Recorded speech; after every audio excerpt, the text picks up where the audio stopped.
अब इसके अंदर क्या होगा, प्रोटॉन आएगा, अम्लीय माध्यम है, तो ये प्रोटॉन कहाँ जुड़ेगा, ऑक्सीजन के ऊपर जाके जुड़ेगा। तो अगले रिएक्शन के अंदर ये ऑक्सीजन के ऊपर हाइड्रोजन आ गया, यहाँ पे क्या आ गया, प्लस चार्ज आ गया। कौन सा चार्ज आ गया, इसके ऊपर प्लस चार्ज आ गया। अब ये प्लस आ गया, इसका मतलब ऑक्सीजन कैसा हो गया, अनस्टेबल हो गया। अब ये अनस्टेबल है तो क्या करेगा, अनस्टेबल है तो ये अपने बॉन्ड के इलेक्ट्रॉनों से इलेक्ट्रॉन लेगा ताकि H2O के रूप में खुद बाहर निकल जाए। और जब ये H2O के रूप में बाहर निकलेगा तो यहाँ से उसने इलेक्ट्रॉन दिए हैं, तो नाइट्रोजन के ऊपर क्या चार्ज आएगा, प्लस। तो ये क्या बनेगा, इस तरह से एक इलेक्ट्रोफाइल्स बन गया, ठीक है, नाइट्रोसो आयन बन गया। अब ये नाइट्रोसो आयन कहाँ जाएगा, ये अटैक करेगा किसके ऊपर, एनिलीन के ऊपर। तो सेकेंड स्टेप के अंदर अटैकिंग स्टेप, ये पहला, सेकेंड स्टेप और ये थर्ड स्टेप। थर्ड स्टेप के अंदर इसको अटैक करना है एनिलीन के ऊपर। ये एनिलीन है, नाइट्रोजन, इस पर हाइड्रोजन जुड़े हुए हैं और इधर से कौन आ रहा है, नाइट्रस ऑक्साइड आ रहा है, ठीक है। किस साइड में अटैक होगा, नाइट्रोजन के पास लोन पेयर ऑफ इलेक्ट्रॉन होते हैं, ये इसकी तरफ अटैक करेगा, ये इसकी तरफ अटैक करेगा, तो बॉन्ड के इलेक्ट्रॉन ये इधर शिफ्ट हो जाएंगे। तो अगले स्टेप के अंदर, अगले स्टेप में क्या होगा, देखो नाइट्रोजन है, हाइड्रोजन यहाँ जुड़ा या हाइड्रोजन जुड़ा, बॉन्ड के इलेक्ट्रॉन शिफ्ट हो गए, मतलब यहाँ पे कौन सा चार्ज आएगा, प्लस आएगा। नाइट्रोजन से नाइट्रोजन बॉन्ड बना रहा है, इधर जुड़ा हुआ ऑक्सीजन, उसके इलेक्ट्रॉन ऑक्सीजन की तरफ शिफ्ट हो गए, तो ऑक्सीजन पे माइनस चार्ज आ गया। यहाँ तक समझ में आ गया। अब क्या करेंगे, अब क्या करना है, ये जो हाइड्रोजन है, ये हाइड्रोजन क्या करेगा, बॉन्ड के इलेक्ट्रॉनों को इस नाइट्रोजन को देगा ताकि नाइट्रोजन के ऊपर से प्लस चार्ज हट जाए और खुद H+ के रूप में बाहर निकलेगा, जो यहाँ पे आके जुड़ जाएगा ऑक्सीजन के पास में, ठीक है, यहीं से निकल रहा है और यहीं से वापस जुड़ रहा है। तो ये अगले स्टेप के अंदर ये नाइट्रोजन के ऊपर एक हाइड्रोजन, एक तो बाहर निकल गया, कौन सा वाला, ये ऊपर वाला, ये मैंने यहाँ दूसरा जोड़ा हुआ है। उसके बाद में ये नाइट्रोजन, उसके बाद में ऑक्सीजन, और कहाँ आके जुड़ा, इस ऑक्सीजन के पास आके जुड़ गया, ठीक है, ये यहाँ पे हमने जोड़ दिया। अगले स्टेप में क्योंकि अम्लीय माध्यम है तो प्रोटॉन तो मिलेगा इसको, तो अगले माध्यम, अगले के अंदर वापस एसिडिक मीडियम है, प्रोटॉन आएगा। किस तरह से रिएक्शन होगी, आप इसको ऐसे भी समझ सकते हो। अगर आप समझ में नहीं आ रहा कि प्रोटॉन कहाँ से आया तो डायरेक्ट समझो, हमारे पास प्रोटॉन ऑलरेडी हाइड्रोजन पड़े ही हुए ही हैं, तो ये क्या करेगा, ये अपने बॉन्ड के इलेक्ट्रॉन इसको देगा, तो नाइट्रोजन नाइट्रोजन डबल बॉन्ड हो जाएगा, खुद H+ के रूप में ऑक्सीजन के पास में आ जाएगा। तो खुद H+ के रूप में कहाँ आ गया, ऑक्सीजन के पास। तो यहाँ पे क्या हो गया, nitrogen nitrogen double bond OH2+ हो गया, OH2+ हो गया, बिकॉज वाटर का मॉलिक्यूल आ गया, ऑक्सीजन के ऊपर प्लस चार्ज आ गया, अनस्टेबल कंडीशन हो गई, H2O बाहर निकलेगा। अब क्या करेगा, H2O बाहर निकलेगा। अब H2O को बाहर निकलना है तो उसके लिए क्या करना पड़ेगा, ये बॉन्ड के इलेक्ट्रॉन खुद लेके जाएगा, बॉन्ड के इलेक्ट्रॉन क्या करेगा, खुद लेके जाएगा। तो ये H2O तो बाहर निकल गया और नाइट्रोजन के ऊपर कौन सा चार्ज आएगा, अब नाइट्रोजन के ऊपर प्लस चार्ज आएगा, डबल बॉन्ड N+, ठीक है। ये बना आपके N2+। आप इसको इस तरह से भी लिख सकते हो, और देखो ये इस तरह से भी लिख सकते हैं। किस तरह से, क्योंकि इसके पास लॉन पेयर ऑफ इलेक्ट्रॉन इसको देगा बॉन्ड को, तो ये ट्रिपल बॉन्ड बना के भी जुड़ सकते हैं, N+, ये भी कंडीशन सही है, ये भी सही है, क्योंकि हम जनरली लिखते हैं तो क्या लिखते हैं, N2+, लेकिन आपको पता थोड़ी कि प्लस किस पे है, तो इस पे भी हो सकता है, प्लस इस पे भी हो सकता है, दोनों कंडीशन सही है, ठीक है। अब उसके बाद में क्या होगा, ये आपका तीसरा स्टेप। फोर्थ स्टेप के अंदर हमारे को क्या मिला, हमारे को मिला ये N+, तो इससे कौन रिएक्शन करेगा, ये क्लोराइड रिएक्शन करेगा, जो कहाँ से आता है, HCl में से क्लोराइड आएगा, ये इसके साथ में रिएक्शन करेगा तो क्या बनेगा, ये बनेगा N2+Cl-, और ये क्या बना, बेंजीन डाइज़ोनियम सॉल्ट का निर्माण हो गया। तो इस तरह से बनता है बेंजीन डाइज़ोनियम सॉल्ट बनता है। क्लियर, समझ में आ गया आपको कि बेंजीन डाइज़ोनियम लवण क्या होता है। तो इस तरह से निर्माण होता है बेंजीन डाइज़ोनियम सॉल्ट का, और माध्यम कौन सा होता है, अम्लीय माध्यम होता है। तो ये इसकी मैकेनिज्म है, इंपॉर्टेंट है, आप इसको ध्यान से देखना और समझना किस तरह से अटैक होगा। पहले NaNO2 HCl के साथ अभिक्रिया करेगा तो नाइट्रस अम्ल बनाएगा। नाइट्रस अम्ल जो है वो एसिडिक मीडियम के अंदर क्या देगा, नाइट्रोसो आयन देगा। ये नाइट्रोसो जो कैटायन है, एक तरह से धनायन है, वो एनिलीन के ऊपर अटैक करेगा और उसके बाद में वाटर के मॉलिक्यूल्स रिमूव होंगे कंटिन्यू, और बनेगा एक धनायन जो हैलाइड के साथ में रिएक्शन करके बेंजीन डाइज़ोनियम सॉल्ट का निर्माण करता है। ठीक है, तो ये बना बेंजीन डाइज़ोनियम सॉल्ट बनता है। क्लियर। अब है इसकी रासायनिक अभिक्रिया देखते हैं। किस प्रकार से इसकी रासायनिक अभिक्रियाएं या केमिकल रिएक्शंस होती हैं।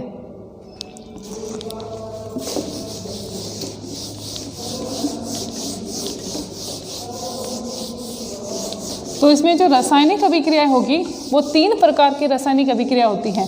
कितने प्रकार की? 3 प्रकार की। कौन कौन सी? एक होती है प्रतिस्थापन अभिक्रिया, दूसरी होती है कपलिंग अभिक्रिया और तीसरी होती है अपचयन अभिक्रिया। ठीक है, 3 प्रकार की। एक तो होती है जिसे हम कहते हैं प्रतिस्थापन, दूसरी होती है अपचयन और तीसरे टाइप की होती है वो होती है कपलिंग, जिसे कहते हैं युग्मन अभिक्रिया। तो इम्पॉर्टेंट है प्रतिस्थापन अभिक्रिया, जिसके अंदर N2Cl या जो उसके ऊपर ग्रुप लगा हुआ है वो रिप्लेस होगा। तो किसके द्वारा रिप्लेस होगा उसके आधार पर रिएक्शन देखते हैं। तो प्रतिस्थापन अभिक्रिया में पहली नंबर की रिएक्शन जिसके अंदर हम पहली रिएक्शन प्रतिस्थापन, उसके अंदर हम पहली रिएक्शन देख रहे हैं हाइड्रोजन के द्वारा प्रतिस्थापन। किसके द्वारा? हाइड्रोजन के द्वारा प्रतिस्थापन होता है। हाइड्रोजन के द्वारा प्रतिस्थापन कैसे होगा? 2 तरह की रिएक्शन है। पहली रिएक्शन ये आपका डाइजोनियम सॉल्ट है, ठीक है। इसकी अगर रिएक्शन हम फॉर्मिक अम्ल के साथ में करवाते हैं, HCOOH, जिसे हम कहते हैं फॉर्मिक अम्ल, इसके साथ में जब इसको गर्म करते रिएक्शन करवाते हैं तो इधर ध्यान देना, CO2 बाहर निकलेगा, HCl बाहर निकलेगा, N2 बाहर निकलेगा और H यहाँ पे रिप्लेस हो जाएगा।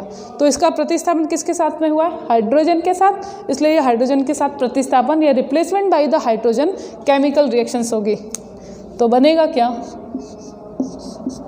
यहाँ पे आएगा हाइड्रोजन, इसमें ये क्या बनी है? बेंजीन बन गई।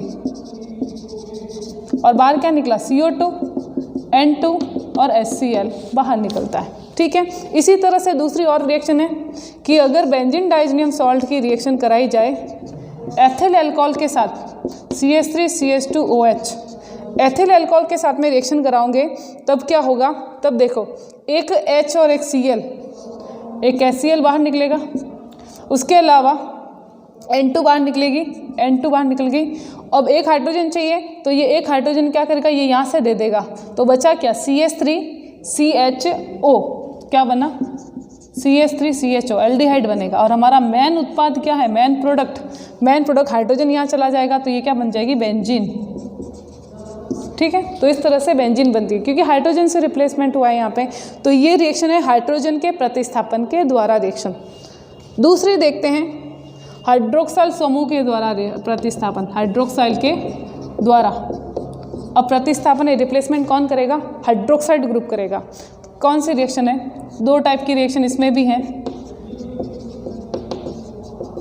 जैसे कि ये रिएक्शन जो है इसकी अपन रिएक्शन कराएं या इसका हाइड्रोलाइसिस कराएंगे, गर्म करेंगे, इसको हाइड्रोलाइसिस कराएंगे तो देखो HCl बाहर निकलेगा, N2 बाहर निकलेगा और कौन आएगा यहाँ पे? OH समूह आ जाएगा। तो बनेगा क्या? फिनॉल बनेगा। ये यहाँ पे आ गया OH तो फिनॉल बन गया, HCl बाहर निकल गया और N2 बाहर निकल गया। तो आपका उत्पाद प्रोडक्ट क्या बना? फिनॉल बनता है। किसके द्वारा रिप्लेसमेंट हो रहा है? हाइड्रोक्साइल ग्रुप के द्वारा। इसी में दूसरी रिएक्शन है जिसमें अगर हम इसकी रिएक्शन बेंजीन डाइजोनियम सॉल्ट की रिएक्शन KOH के साथ में करवाए तो KOH के साथ में कराओगे, एक क्षार है, KCl बाहर निकलेगा, N2 बाहर निकलेगा और OH समूह यहाँ पे प्रतिस्थापित हो जाएगा। तो ये OH समूह प्रतिस्थापित हो गया, KCl और N2 बाहर निकल गया। ठीक है, तो ये हो गया प्रतिस्थापन किसके द्वारा? हाइड्रोक्सिल समूह के द्वारा प्रतिस्थापन की अभिक्रिया। थर्ड देखते हैं हम, थर्ड किसके द्वारा? इम्पॉर्टेंट है, हेलोजन के द्वारा प्रतिस्थापन। किसके द्वारा? हेलोजन के द्वारा प्रतिस्थापन की अभिक्रिया। प्रतिस्थापन के अंदर ही दूसरी टाइप की रिएक्शन है, तीसरी टाइप की, वो है हेलोजन द्वारा प्रतिस्थापन। और ये सारी रिएक्शन नाम से आती है इसलिए आप थोड़ा इसको ध्यान देना। हेलोजन द्वारा प्रतिस्थापन जिसमें सबसे पहली रिएक्शन आती है जिसे हम कहते हैं सैंडमेयर अभिक्रिया। क्या नाम है? Sandmeyer reactions. सैंडमेयर रिएक्शन किसके साथ होती हैं? जब भी बेंजीन डाइजोनियम सॉल्ट की अभिक्रिया क्यूप्रस हैलाइड के साथ एसिडिक मीडियम में कराई जाती है। अब यहाँ पे क्या क्या होगा? ये आपका बेंजीन डाइजोनियम सॉल्ट है, इसकी रिएक्शन कराई जाती है क्यूप्रस हैलाइड के साथ HCl की उपस्थिति में तो क्लोरोबेंजीन बनता है। क्या बनेगा, यहाँ पे क्लोरो कंपाउंड है तो ये क्लोरो कंपाउंड आएगा, ठीक है, और N2 बाहर निकलेगी, ये बना क्लोरोबेंजीन। इस रिएक्शन को कहते हैं सेंडमेयर अभिक्रिया। इसी तरह से आप ब्रोमो उत्पाद भी बना सकते हो। इधर हम क्या करेंगे, क्लोरीन की जगह ब्रोमीन लेंगे, तो हम लेंगे क्यूप्रस ब्रोमाइड, और क्यूप्रस ब्रोमाइड की अभिक्रिया HCl के उपस्थिति में कराएंगे तो बनेगा ब्रोमोबेंजीन और N2 बाहर निकलेगी। ये रिएक्शन भी क्या कहलाती हैं, सेंडमेयर अभिक्रिया कहलाती हैं। ठीक है, तो समझ में आ गया। सेंडमेयर अभिक्रिया के अंदर आपको क्यूप्रस हैलाइड लेना है, क्यूप्रस क्लोराइड या क्यूप्रस ब्रोमाइड, तो क्लोरोबेंजीन बनेगा या ब्रोमोबेंजीन बनेगा। अब इसी तरह से दूसरी रिएक्शन आती है जिसका नाम है गाटरमान अभिक्रिया। सेम इसी तरह से चेंजेस क्या है वो देखना, चेंजेस क्या होंगे। दूसरी है गाटरमान अभिक्रिया। गाटरमान अभिक्रिया का मतलब है कि बेंजीन डाइज़ोनियम सॉल्ट जो है, ये आपका बेंजीन डाइज़ोनियम सॉल्ट है, इसकी रिएक्शन कॉपर चूर्ण की उपस्थिति में कराई जाती है। इसको गर्म किया जाएगा कॉपर चूर्ण या कॉपर ट्यूनिंग की उपस्थिति में। तो क्या होगा, जैसे ही कॉपर चूर्ण की उपस्थिति में गर्म करेंगे N2 बाहर निकल जाएगी और ये बनेगा क्लोरोबेंजीन। क्या बना, क्लोरोबेंजीन। किसके द्वारा रिप्लेसमेंट हुआ, हेलो के द्वारा, तो हेलो प्रतिस्थापन, तो क्लोरोबेंजीन बनता है। इसी तरह से क्लोरो बनता है, और अगर यहाँ पे मैं ब्रोमो का डाइज़ोनियम सॉल्ट लेती तो ब्रोमो कंपाउंड बनता। ठीक है, तो ये कहलाती है किसकी अभिक्रिया, ये कहलाती है गाटरमान अभिक्रिया। तो प्रतिस्थापन किसके द्वारा हुआ, हेलोजन के द्वारा। इसी में एक और रिएक्शन आती है तीसरी नंबर की, जिसे कहते हैं बाल्ज-सीमान अभिक्रिया। बाल्ज-सीमान अभिक्रिया, बाल्ज-सीमान या बाल्ज-सीमान अभिक्रिया क्या होती है। बाल्ज-सीमान अभिक्रिया के अंदर जो डाइएज़ोनियम सॉल्ट है उसकी रिएक्शन कराई जाती है, हाइड्रोजन फ्लोरो या कह सकते हैं ब्रोमो फ्लोरो अम्ल के साथ में, या हाइड्रो एक तरह से फ्लोरो या ब्रोमो का एसिड है, ठीक है, ये उसके साथ में इसकी रिएक्शन कराई जाएगी तो बनेगा क्या, फ्लोरोबोरिक अम्ल इसको कहा जाता है। उसके साथ में रिएक्शन कराएंगे तो देखो HCl बाहर निकलता है, N2 बाहर निकलता है, और यहाँ पे आएगा BF4। ठीक है, HCl बाहर निकल गया और ये N2 बाहर निकल गया। अब ये BF4 जो है इसको भी जब अपन गर्म करेंगे तो फाइनल प्रोडक्ट बनता है फ्लोरोबेंजीन और बाहर निकलेगा BF3। तो आप बताओ क्या फ्लोरोबेंजीन जो है हम ऐसे बना सकते हैं, नहीं बना सकते, क्योंकि जब भी फ्लोरीन की बेंजीन के साथ रिएक्शन कराएंगे एक्सप्लोजिव होता है, एक्सोथर्मिक रिएक्शन होती है, हम नहीं करा सकते। लेकिन इस तरह से इनडायरेक्ट वे से बेंजीन डाइज़ोनियम सॉल्ट से हम फ्लोरोबेंजीन भी बना सकते हैं आसानी से, क्लोरो भी बना सकते हैं, ब्रोमो भी बना सकते हैं। तो ये फ्लोरो बनाने की जो रिएक्शन है ये क्या कहलाती है, बाल्ज-सीमान अभिक्रिया कहलाती है।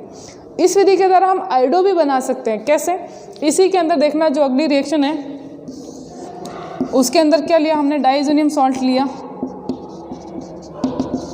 इसकी रिएक्शन अगर पोटेशियम आयोडाइड के साथ में कराएंगे तो KCl बाहर निकलेगा, N2 बाहर निकलेगा और क्या आ जाएगा, आयोडो।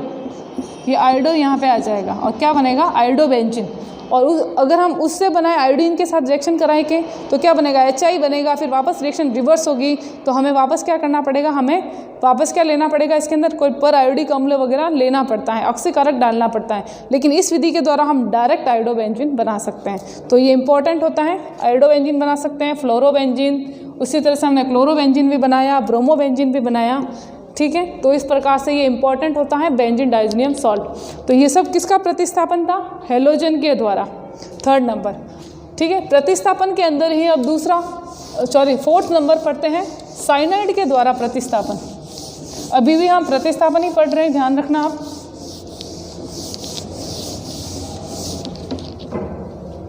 प्रतिस्थापन के अंदर फोर्थ नंबर जो आएगा वो आएगा साइनाइड के द्वारा। साइनाइड के द्वारा प्रतिस्थापन में क्या करना है, बेंजीन डाइज़ोनियम सॉल्ट है उसकी रिएक्शन जब पोटेशियम साइनाइड के साथ क्यूप्रस साइनाइड की उपस्थिति में कराई जाएगी, क्यूप्रस साइनाइड की उपस्थिति में पोटेशियम साइनाइड के साथ में रिएक्शन कराएंगे, KCl बाहर निकलेगा, नाइट्रोजन बाहर निकलेगा और जुड़ेगा कौन, इस पे जुड़ेगा साइनाइड। तो ये क्या बना, इसका नाम क्या, इसका नाम है साइनोबेंजीन। इसका नाम है साइनोबेंजीन। साइनोबेंजीन इंपॉर्टेंट है, क्यों? क्योंकि इससे हम 2 प्रकार के और प्रोडक्ट बना सकते हैं। कौन कौन से प्रोडक्ट? अगर हम साइनोबेंजीन का रिडक्शन कराएं, अपचेन करवाएं, तो हमें मिलती है यहाँ पे हमें एमिनोबेंजीन मिलती हैं। कैसे? देखो, ये कार्बन इस पे 2 हाइड्रोजन जुड़ेंगे, नाइट्रोजन पे 2 हाइड्रोजन जुड़ेंगे, तो बना CH2NH2। एक तरह से एरे एल्किल बनी, जिसे हम क्या कह सकते हैं, एक तरह की एरे एल्किल एमीन बनती हैं यहाँ पे, ये बेंजिल एमीन कहलाती है। ठीक है, बेंजिल एमीन बनाएगी। और अगर मैं इसका क्या करा दूँ, हाइड्रोलाइसिस करा दूँ, तो अगर आंशिक अपघटन होता है, आंशिक कौन सा, जल अपघटन, तब तो ये बनाता है एमाइड। देखो, कार्बन के पास ऑक्सीजन आ गया, नाइट्रोजन के पास हाइड्रोजन आ गया, तो ये बनाता है एक तरह से बेंजामाइड, बेंजीन का एमाइड बेंजामाइड। और अगर इसका मैं पूर्ण अपघटन करा दूँ, पूर्ण जल अपघटन, तो ये बनाता है अम्ल, जिसे हम कहते हैं बेंजोइक अम्ल। ठीक है, तो ये इंपॉर्टेंट हो गया। देखो, साइनोबेंजीन से हमने कितने सारे प्रोडक्ट बना लिए। तो साइनोबेंजीन या साइनो के द्वारा प्रतिस्थापन होगा, साइनोबेंजीन बनेगा। अपचयन कराएंगे तो बेंजिल एमीन बनेगा, और जल अपघटन कराएंगे तो आंशिक या पार्शियली हाइड्रोलाइसिस होने पर बेंजामाइड, और कंप्लीट हाइड्रोलाइसिस होने पर बेंजोइक एसिड का निर्माण होता है। तो ये प्रतिस्थापन हो गया साइनाइड के द्वारा। अगला प्रतिस्थापन है नाइट्राइट ग्रुप के द्वारा। किसके द्वारा? नाइट्राइट। 5th नंबर, नाइट्राइट द्वारा। इजी है नाइट्राइट द्वारा, कुछ नहीं, बेंजीन डाइजोनियम सॉल्ट है, रिएक्शन कराएंगे NaNO2 के साथ, ये होता है सोडियम नाइट्राइट। तो क्या निकलेगा? NaCl बाहर निकलेगा, NO2 जाएगा, और यहाँ पे आएगा NO2 ग्रुप। क्या आ गया? NO2। और क्या बन गया? नाइट्रोबेंजीन का निर्माण होता है, नाइट्रोबेंजीन बनता है। ठीक है, तो ये प्रतिस्थापन है नाइट्रो ग्रुप के द्वारा। तो समझ में आ गया आपको प्रतिस्थापन के विक्रिया। NO2Cl ग्रुप में वो बाहर निकलता है, और कोई दूसरे ग्रुप इसके अंदर आते हैं, हाइड्रोजन के द्वारा, हाइड्रोक्साइड के द्वारा, नाइट्रो के द्वारा, हेलोजन के द्वारा, साइनो के द्वारा, इस तरह से प्रतिस्थापन होता है। तो ये प्रतिस्थापन की दर। अब दूसरी टाइप की रिएक्शन आती है, जो है रिडक्शन की। रिडक्शन के अंदर तो कुछ भी नहीं है, जैसे कि ये सेकेंड टाइप की रिएक्शन है रिडक्शन, उसके अंदर क्या होगा? Na2Cl plus. ठीक है, अब इसके अंदर जब अपचयन कराया जाएगा, तो जो N2 है वो किसके अंदर बदल जाएगा? एनिलीन के अंदर कन्वर्ट हो जाएगा। ये किसके अंदर? NH2 के अंदर कन्वर्ट हो जाएगा, HCl बाहर निकल जाएगा। तो ठीक है, इसमें इतना नहीं दे रखा है कि रिडक्शन कराएंगे तो ये एनिलीन के अंदर कन्वर्ट हो जाएगा। अब लास्ट जो है युग्मन अभिक्रिया है, वो थोड़ी इंपॉर्टेंट है। कपलिंग रिएक्शन, 3-4 प्रकार की कपलिंग रिएक्शन दे रखी हैं। किसकी? बेंजीन डाइजोनियम सॉल्ट की।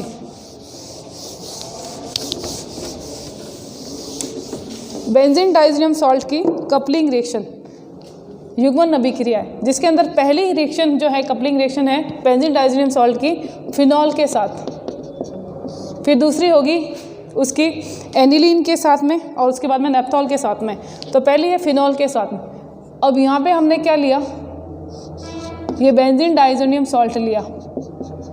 ठीक है, इस तरह से मैं चाहूँ तो उसको इस तरह से भी लिख सकती हूँ, और इधर और चार्ज नहीं लिखो तो भी चलेगा, रिएक्शन बता रही हूँ आपको मैं सिंपल वे में। और इधर क्या लेना है? फिनॉल। ये हमने ले लिया फिनॉल। ठीक है, और फिनॉल का ये हाइड्रोजन, मतलब कार्बन के ऊपर जो हाइड्रोजन जुड़ा है उसको मैंने यहाँ शो किया है। तो इसमें क्या होगा? HCl बाहर निकलेगा, HCl बाहर निकलेगा, और बाकी जो है एज इट इज़ क्या हो जाएंगे? कपल हो जाएंगे। तो इसलिए हम इसको कहते हैं कपलिंग रिएक्शन, क्योंकि इसमें क्या होती है? नाइट्रोजन नाइट्रोजन डबल बॉन्ड के थ्रू कपलिंग हो जाती है। तो ये नाइट्रोजन डबल बॉन्ड नाइट्रोजन, और ये रिंग यहाँ पे जुड़ गई, और ये क्या बना? एक कपल कंपाउंड्स बना। इसका नाम क्या है? ये पैरा पे है तो इसका नाम आएगा पैरा हाइड्रोक्सी डाइएजोबेंजीन। और ये एक तरह की डाई है। क्या है? डाई या रंजक का काम करता है। ठीक है, तो ये फिनॉल के साथ। दूसरा जो है इसका रिएक्शन या कपलिंग रिएक्शन, वो है एनिलीन के साथ। एनिलीन के साथ कैसे रिएक्शन होगी? ये एनिलीन है, ये तो आपका है डाइजोनियम सॉल्ट, और इधर है आपके एनिलीन NH2। ठीक है, सेम है।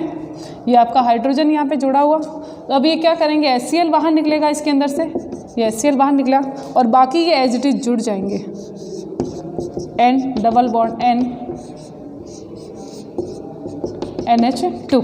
तो ये बन गया इसका कपल कंपाउंड्स। इसका नाम क्या होगा, देखो पैरा पे एमीन है तो नाम आएगा पैरा एमिनो डाई, डाई क्योंकि 2 बेंजीन और 2 ही एजो ग्रुप है तो डाई एजो बेंजीन, ये भी एक डाई या रंजक का काम करती हैं, ठीक है।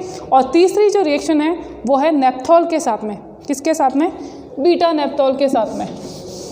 यहाँ ऊपर लिखती हूँ मैं, थर्ड रिएक्शन है बीटा नेप्थॉल के साथ, ये आपका डाइजोनियम सॉल्ट और दूसरा है आपके इधर बीटा नेप्थॉल,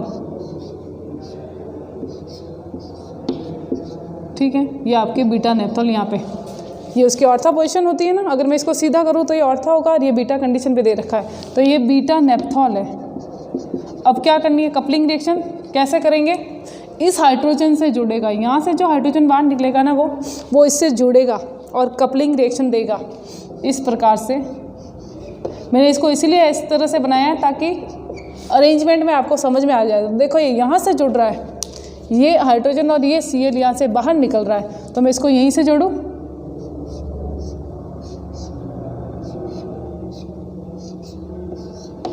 और यहाँ पे कौन सा ग्रुप है, OH ग्रुप आ गया। तो ये बन गया एक compound beta naphthol diazo benzene, beta naphtha diazo benzene, और ये भी क्या है, एक डाई या रंजक होती है, ठीक है। तो ये है कपलिंग रिएक्शन किसकी, डाइएजोनियम सॉल्ट की कपलिंग रिएक्शन कहलाती हैं। तो डाइएजोनियम सॉल्ट इंपॉर्टेंट है, बनाने की विधि देख लेना। उसके बाद में केमिकल रिएक्शन जिसके अंदर मोस्टली प्रतिस्थापन अभिक्रिया आती हैं, जिसमें हाइड्रोजन के द्वारा प्रतिस्थापन कराना है, अलग अलग प्रकार के उत्पाद बनेंगे, हाइड्रोक्साइड ग्रुप के द्वारा, नाइट्राइड ग्रुप के द्वारा, साइनाइड ग्रुप के द्वारा प्रतिस्थापन, और इम्पॉर्टेंट है हेलोजन के द्वारा प्रतिस्थापन। और उसके अंदर ही नाम रिएक्शन है, जैसे सैंडमेयर गटरमान, या फिर उसे हम कहते हैं बाल्ज सीमान अभिक्रिया। देखो साइनाइड के द्वारा प्रतिस्थापन होता है ना, उसको भी गटरमान अभिक्रिया कहते हैं, आप याद रखना, ठीक है। ये भी तो उसके बाद में फिर अपचयन अभिक्रिया में तो कुछ था नहीं ज़्यादा। फिर आती है कपलिंग रिएक्शन। तो देखो फिनॉल के साथ में कपलिंग होगी, एक कपल कंपाउंड बनेगा डाइएजो बेंजीन, और वो क्या होगा, एक रंजक या डाई का काम करता है। एनिलीन के साथ में कपलिंग होगी तो डाइएजो कंपाउंड बनेगा जो डाई का काम करता है। इसी तरह से बीटा नेप्थॉल के साथ में भी कपलिंग होती है और बीटा नेप्था डाइएजो बेंजीन बनता है, वह भी एक डाई या रंजक का काम करता है। तो ये है आपका डाइएजोनियम सॉल्ट, जिससे हमने बहुत प्रकार के प्रोडक्ट बनाए, और ठीक है। तो ये हो गया आपका डाइएजोनियम सॉल्ट के बारे में। ये जो है आपकी लास्ट यूनिट थी ऑर्गेनिक केमिस्ट्री के अंदर। इस प्रकार से आपका ऑर्गेनिक का जो कोर्स है आज कंप्लीट हो गया है, ठीक है। पूरी 5 यूनिट हमने अच्छे से करवा ली हैं। अब आपके अगले मंडे से टेस्ट होंगे, तो आप ध्यान रखना जो फर्स्ट यूनिट है वो आपको तैयार करनी है। ऑर्गेनिक केमिस्ट्री की पहली यूनिट जिसका टेस्ट होगा वो मैं आपको बता दूंगी कब होगा, आपको मंडे से आना है, लेकिन टेस्ट कब होगा वो मैं आपको 2 दिन पहले बताऊंगी। तो आप फर्स्ट यूनिट तैयार करके रखना, ठीक है। तो आज के लिए इतना ही, थैंक यू।